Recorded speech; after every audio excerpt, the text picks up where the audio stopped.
Right now, a lot of companies are having to tighten up.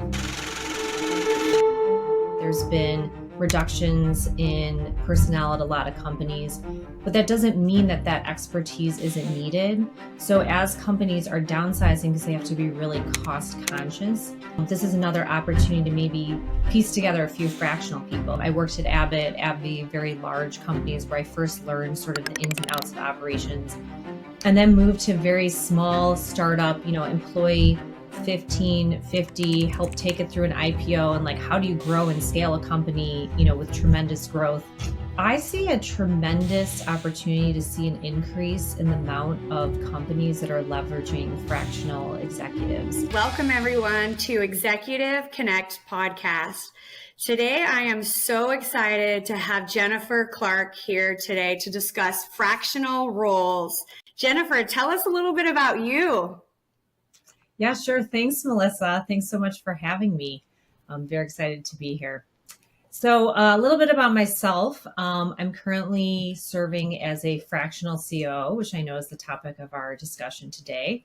I have over 25 years of experience working in various industries, from healthcare to technology and food and beverage, and with different sizes of companies, everything from Fortune 100 publicly traded companies to privately held smaller startups. I love it. Thank you so much for being here today.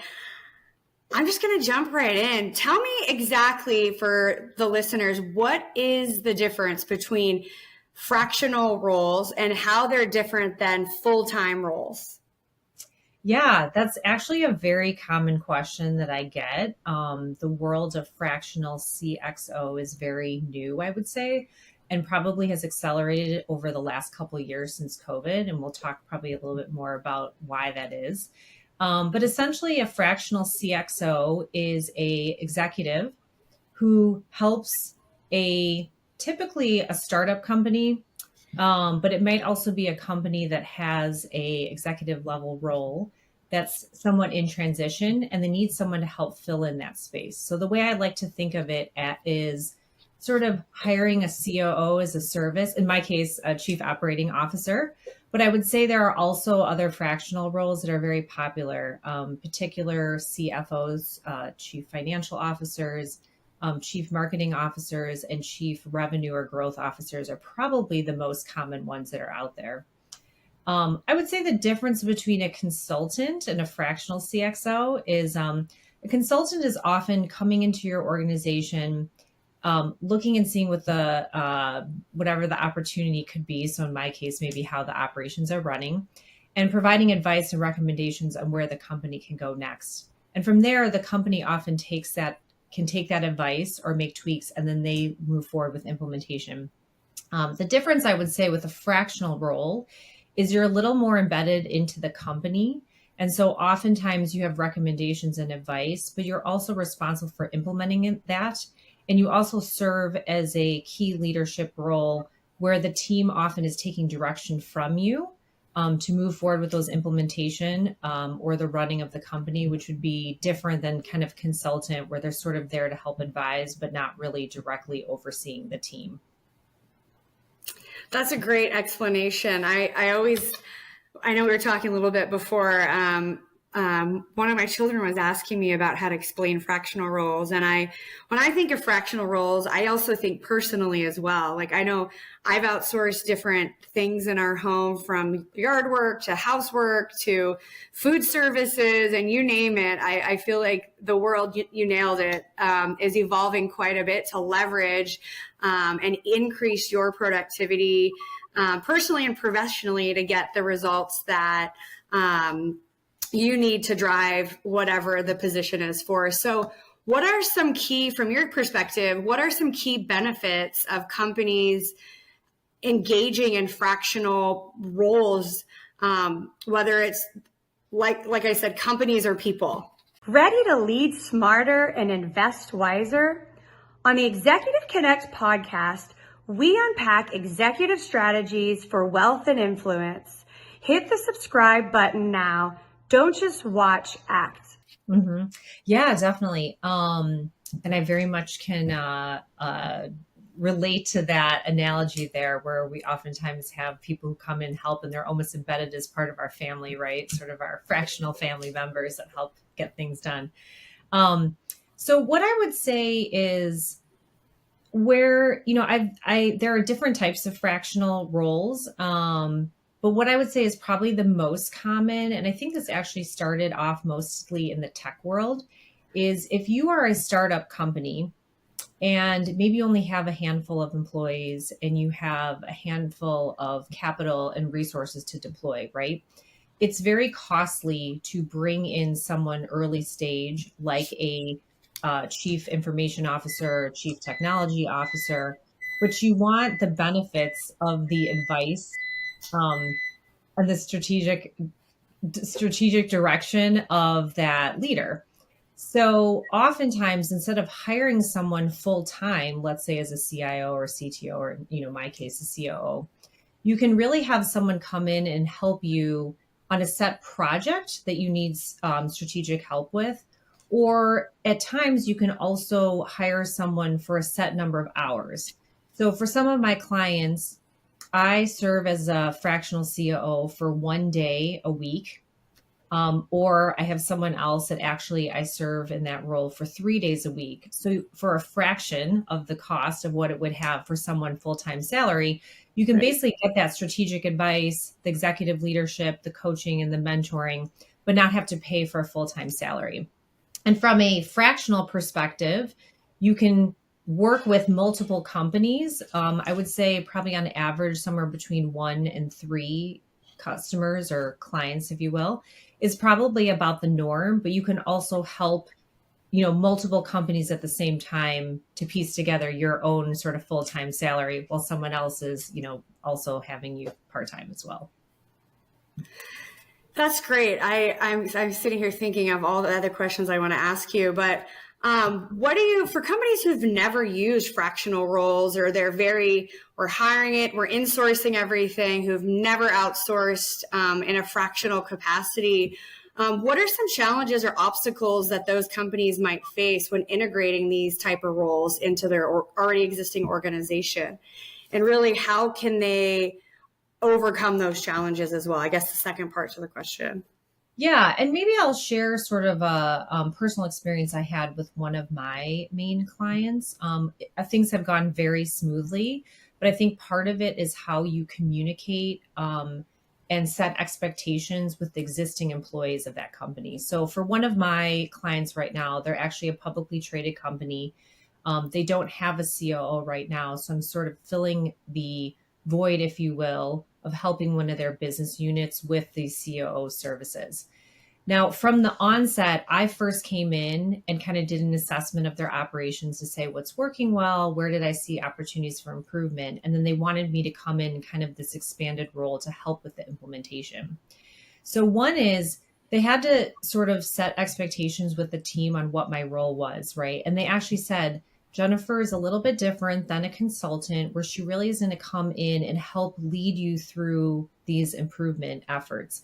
I think partly what distinguishes also a consultant from someone embedded, someone serving in a fractional role, is I'm very embedded in their systems. So I would have an actual email in the company.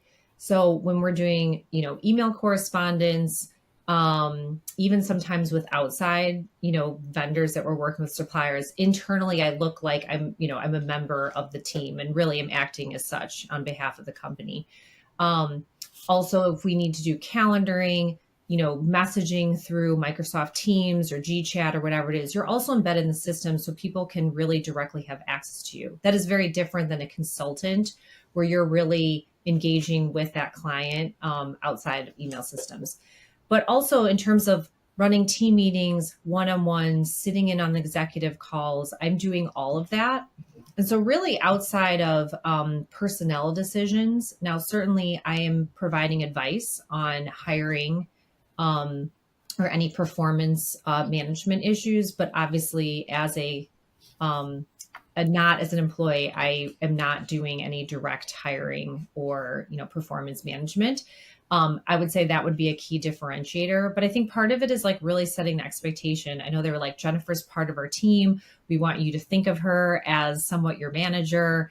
Go to her for advice, mentorship. And so I really become a trusted resource, not only to the rest of the executive team, but also managers, direct reports, or other people who can come to me for advice. Right. I love that. When I think of it in today's world, working more, nothing's ever enough, kind of the culture thing, more. When I think of fractional roles, I also think of it emotionally, like job sharing, increased responsibility and satisfaction across the organization. So you hit on it, right? When you were mentioning that you're really focusing on what you're doing. It's going to help other departments reduce burden, burnout, spread the responsibility across the board. So not one person is doing 50 things on their list a week. Maybe they have like 10 key things they're focusing on. And I also think too, like when you're focusing on 50 things, it becomes really difficult to be productive. Yes. So when you're overwhelmed with too many things to do, you're really not as effective doing the things you need to be doing. And then it really you're really engaging part-time with somebody who's an expert in an area for a limited amount of hours. So they're just focusing on that time for those key initiatives that they've been engaged for. This episode is sponsored by Texas Freedom Fund. If you're an accredited investor looking to protect your purchasing power, reduce taxes, and own real Texas energy assets, listen up. The Texas Freedom Fund invests in proven oil and gas projects in the Eagle Ford Shale with no debt and strong tax advantages like intangible drilling costs applied against active income. Minimum investment is $25,000 and the sponsor invests right alongside every single deal. Learn more at texasfreedomfund.executiveconnectpodcast.com. Energy, opportunity, and Texas grit working for your portfolio. Yeah, you bring up a couple of really good points. So one is I am a firm believer of prioritization. If you have 20 projects going, you have 20 balls in the air, something's going to fall, right, and slip through the cracks. So as you were saying, most of my engagements are quarter by quarter. So I'll sign an engagement for quarter, and then we'll kind of decide 1 month prior to the end of the quarter if we're going to continue to the next quarter. But for every quarter, we're very strategic and specific about these are the priorities for the quarter. And that's what I'm specifically working on with the teams to get over the finish line. Once we hopefully get those, in place, then we can move on to the next priorities for the next quarter, right? I think the other thing which you brought up in terms of just communication, in some ways, a lot of times I'm serving as kind of a go-between amongst the functions, especially when you get to a larger size organization. There could be tension between departments or functions or politics at play, et cetera. And in some ways, like I don't have those conflicts, if you will, because I'm technically not a member of the team. And so I'm really, truly there to help with all the pain points across all the functions without really having a loyalty to, in my case, like the operations team, because I'm sort of an outsider, but also on the inside. And so really, I see a lot of my role is more kind of the connector and the glue across the departments to break through the barriers of like, oh, I would want to say this to this other department, but I can't really say that. They might take it the wrong way.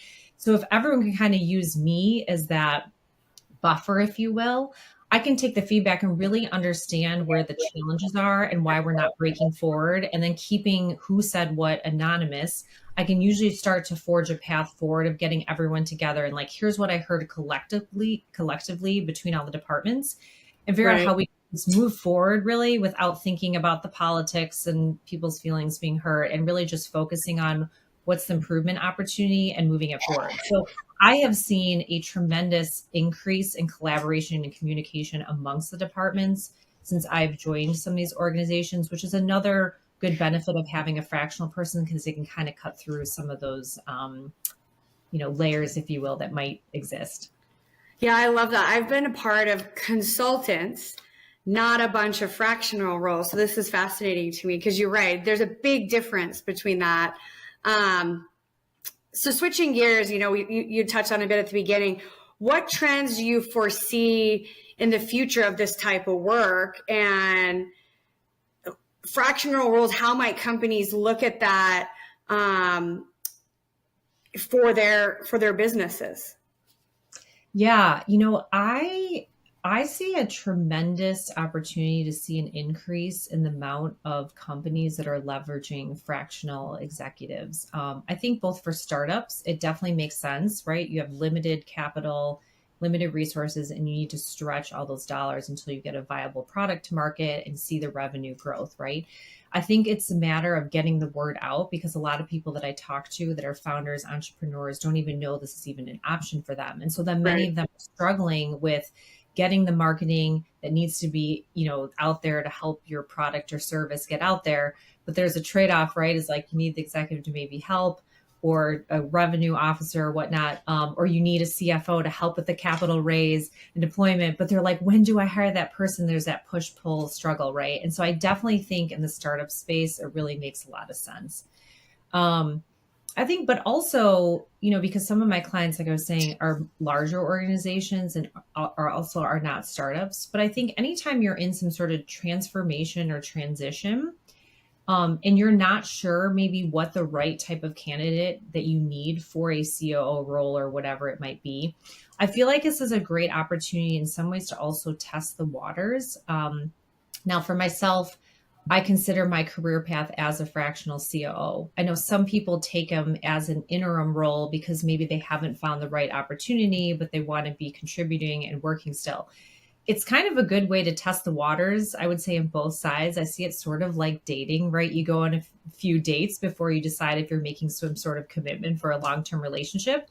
And I think this is a really good way to also do that too, as a fractional executive. You can see what the culture's like, what things are like once you're actually inside the company, and see what the type of work is, if it's what you're looking for in terms of your career. But also it's an opportunity for the company and the employer to also make sure that that executive is the right fit, or see what direction they might want to go with the company, especially if they're in a sense of transformation. And they're like, hey, we could hire this type of CIO, or maybe this type of CIO, like someone who's very tech savvy, maybe someone who's more data and analytics savvy. And you can kind of test the waters and see really what you're looking for before you're diving in, and then maybe realizing, oh, we maybe should have hired someone who had this experience instead. So I think I see it. And I think a lot of people from executive standpoints, especially I think in a world of post-COVID, where we saw the great resignation and people are really prioritizing different things in their career. A lot of people who were senior leaders were unfortunately leaving, and a lot of women in particular who were feeling undervalued or maybe not challenged or the right environment. And I think this is also a way to still serve an executive role, but maybe have some better work-life balance or flexibility, picking out clients that you feel like really meld with your values and your working style. And so I see a lot of people maybe moving in this path to kind of keep that buffer from the burnout, like you were saying, or, kind of just keep some better work-life balance. So I see the trend continuing as kind of a win-win, both for individuals as well as companies. Yeah, and I think too, switching gears a bit from a technology standpoint too, like a lot of the tech companies are using like AI and automation. Those resources are really, really expensive right now. And sometimes they're doing very routine tasks, and those tasks can be outsourced to maybe like a fractional CISO. I know I work in a lot in the cybersecurity space, and some of these salaries are $500,000 to $1 million a year. And like you said, if you're a startup and you're trying to get going and get expertise, like outsourcing some of that or outsourcing those kind of functions. And I also think of it, we didn't really touch a ton on it, but I think of remote workers, right? Mm-hmm. As well, like setting up their computers. It's also a risk to organizations when you have all these people spread all over the globe, protecting the information of the company as well. So I think that there's so many ways to look at fractional roles. I agree. I think it's the wave of the future. I think salaries are really expensive. Expertise, it's hard to find someone that you need in, very specific roles. It's, in some cases, you're looking for a unicorn, depending on the position. They have startup expertise or this expertise. So it would be helpful to hire maybe multiple, CFOs that have done, raises or different things like that, Mhm. For that have different different expertise. Yeah, definitely for different areas of expertise. I think the other thing is right now, a lot of companies are having to tighten up, right? There's been reductions in personnel at a lot of companies, but that doesn't mean that that expertise isn't needed. So as companies are downsizing because they have to be really cost conscious, this is another opportunity to maybe piecemeal some roles that weren't really ever full time to begin with, but you needed the expertise. And so you hired someone full time and now realizing that you can, like you were saying, piece together a few fractional people. So myself having been somewhat in food and beverage, right? If you're a company and you have like some amount of product development, but you're not developing around the clock, every day for a year, you could maybe outsource a food scientist, let's say, or a chief, innovation officer or something for a specific project of something you're developing for a quarter, let's say, and then you can kind of roll that person off, right? And then maybe in a couple quarters, you need someone to help set up. I mentioned, let's say, data analytics. We need someone to come in and set up all of our data warehousing and whatnot. So you can kind of piece together, like you're saying, these different fractional roles depending on where you are in your company. And there's actually a few companies out there that will actually help with placements of teams. So maybe you're looking for a CTO as well as a UI developer, a software engineer. And so they will actually help place a team of a fractional leader plus some other people on their team to actually help implement. And that's something that I'm seeing being more popular too, where you can actually like have a fractional team, if you will. Yeah, I love it. I'm all about it. It's funny. I was part of a pod during the pandemic, let's say a community of people, men and women. And one of the things we were talking about during the beginning of 2020, March of 2020, is like, how can we gain multipliers in our lives? So we couldn't go anywhere and see our friends. So some of us were using fractional services to host like a virtual like happy hour networking event, or because we couldn't go anywhere, and just all these fractional things. It's not just finance, but like you mentioned, in UX and other spaces, marketing. I think it's a really big thing to look at. And we touched on it a little bit about, burnout and, jobs sharing and increased satisfaction across the organization. I know, getting to know you, I love this. Your personal mantra is you only live once, which I love that mantra. I know mine is like, one of mine is like, you do you, boo. Right. And so, not as professional as yours, right? But tell me what that means to you and how you're living your best life, because you were employee, and now you're doing more fractional work. Mm. Tell me about that, how that is now for you. Yeah, it's been really interesting over the years. I love a sense of adventure and I'm constantly wanting to learn and pick up new things, right? So it's probably no wonder that I stumbled upon this thing of the fractional CXO world because it is new. And I've always liked to be a trailblazer and someone who's like, I'm not sure what that is, but like, I'll figure it out and try it out. Right. So, I, I was coming off of a previous role as chief operating officer and probably had figured out that what I was looking for next in my career and where I wasn't quite aligned. And so I made the difficult decision to actually take a step down without having the next thing lined up. I've been working for 25 years. I've never, ever done that.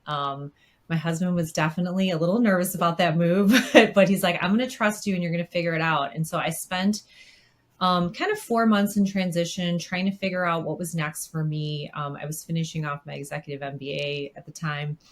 And I, hadn't quite found the right fit, and kind of the you only live once. I'm like, I'm not looking for just a job, right? And a paycheck. Like I want something I feel really passionate about and that I want to do next. And I've always thought that about every role that I've taken. I've loved every role that I've ever had. And at a certain point, if I don't love it anymore, that has been my sign that like I've accomplished as much as I can here. It's time for me to move on. I Yep. know I've said this mantra to several people, including my husband. He thinks like these are unrealistic expectations, but I'm happy to say that for most of that 25 years, that really was true, right? So when I thought about what I wanted to do next, what I realized is I actually, mentor several women, other people who are, founders kind of informally. And I really like the idea of having a portfolio of companies and people that I could help. It's like, how do I take all these years of experience from running a company very large scale? I worked at Abbott, AbbVie, very large companies where I first learned sort of the ins and outs of operations, and then moved to very small startup, employee 15, 50, help take it through an IPO, and like, how do you grow and scale a company, with tremendous growth? And so I think I happened to stumble upon it where I met someone who was a fractional CMO, and it kind of just started from there. But I was really intrigued by it, and kind of the you only live once. I'm like, I'll just start it and see how it goes. And if I don't like it, I'll just pivot in a few months and then I'll at least know, right? Right. So I started it as more of an interim because I hadn't found the next thing that I was really excited about. But after about 3 or 4 months, I'm like, I really love this. I love being an entrepreneur, running my own business, finding clients, doing the business development, but also being able to help multiple people in different trajectories of their company has been really rewarding. To add that value and the years of experience I've had and helping people move to the next level. And also being able to mentor people who are a little more junior in their career, being in kind of a senior role too, has been really rewarding. So at this point, I am not searching for anything full time, and I'm just going to continue with the fractional work because I've really enjoyed doing it. I love it. You've made me think about things I can do fractionally. Like, what else can I do fractionally? I know I just outsource my fitness goals to somebody. Oh, but I need to be doing that. I'm going to take some inspiration from you there. Yeah, I'm like, I need an accountability partner. Can you be my accountability partner? And I think it's just thinking, professionally and personally, thinking of ways to gain multipliers in our life too, right? Like, how can we, live our best life, yet, keep growing, learning, and developing. I love what you mentioned about the roles, because I think the other cool thing about fractional work for you, Jennifer, is all the different industries you're going to get to work with, and the people that you're going to get to work with, and all the different problems you're going to have. And as a lover of problems, I think it sounds really interesting to learn different industries and be able to help and grow companies and make them more profitable and Mhm. build a more productive team and scale it. So I would love, just closing here. Tell us a little bit about your business and a little plug for yourself on how we can help you, follow you, learn more about what you do, if you wouldn't mind, as we close. Yeah, for sure. You can find me on LinkedIn, Jennifer Clark, you said, which I know there's probably thousands of us out there. So specifically Jennifer Ludwig Clark. The name of my company is called Launch Spot Consulting. I generally am doing fractional work in the healthcare space, food and beverage, but really could be any CPG product, technology. I would say health and wellness. I actually was part of an early stage startup in cannabis. So I would put that under healthcare and food and beverage. But honestly, I'm open to anything. I feel like a lot of it is transferable skills. And like I said, since I love an adventure, I like to learn in the process too. So even moving to a similar industry and helping with transferable skills and operations, I'd definitely be open to. But I would say also my expertise is a lot of we need to build this out and this doesn't exist. And so you need a creative operations person to design it and implement it. And I would say also transformation. So like this isn't working well and we need someone to come in and redesign it and then re-implement is kind of where I would say my forte really is. I love it. Thanks so much for sharing that. And find Jennifer on LinkedIn, connect with her. She's a wonderful person. I love her energy. I love talking to her. And you only live once. Have a great rest of the week. Thank you all for listening, and let's do it again, Jennifer. Sounds great. Thanks, Melissa.